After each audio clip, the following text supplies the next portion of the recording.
Assalamualaikum warahmatullahi wabarakatuh. Kami tim penelitian dari MTSN 1 Kota Banda Aceh. Perkenalkan, nama saya Dina Syakira sebagai ketua dalam tim ini. Perkenalkan, saya Rifana Asfia sebagai anggota 1. Perkenalkan, saya Ziana Zahira sebagai anggota 2. Dengan judul penelitian model pendidikan konservasi lingkungan berbasis konsep sedekah jariah studi kasus di MTSN 1 Banda Aceh. Yang pertama, kami sosialisasi mengenai model pendidikan konservasi lingkungan berbasis konsep sedekah jariah studi kasus di MTSN 1 Banda Aceh kepada siswa-siswi di kelas 8-11. Lalu kami melakukan observasi untuk mempelajari pembuatan pupuk kompos di SMK SNTI. Kalau yang namanya ini kan untuk komposisinya kita batasi dengan bangunan fisiknya, tapi kalau untuk dicampur dengan tanah itu biasa 2 sendok 1 ember. 2 sendok saja kita aduk. Kira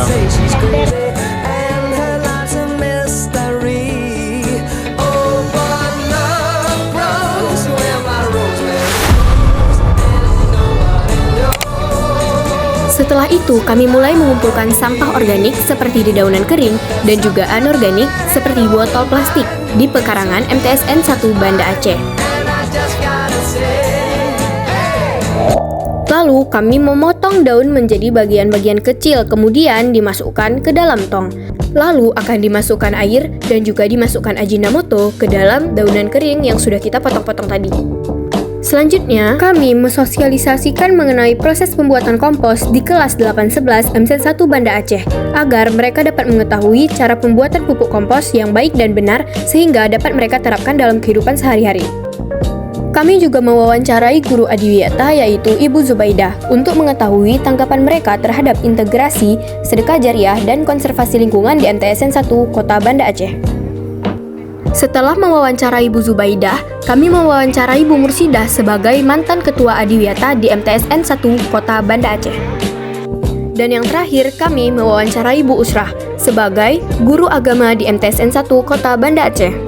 Selanjutnya, kami memberikan lembaran angket kepada siswa-siswi kelas 8-11. Hasilnya, 100% siswa setuju bahwa menjaga kebersihan adalah bagian dari ibadah dan 86,83% sangat setuju dan setuju menyatakan program adiwiyata berpengaruh besar pada kebersihan sekolah. Dan juga 57,89% sangat setuju dan 36,84% setuju kegiatan kerajinan meningkatkan kreativitas siswa. Lalu 63,15% setuju dan 23,68% sangat setuju program ini meningkatkan kesadaran lingkungan di madrasah. Kami juga membuat kerajinan tangan dari sampah anorganik yaitu botol plastik bersama dengan partisipan. Setelah mencapai hari yang ke-22, kompos tersebut kami saring dan kami akan menggantikannya dengan air yang baru.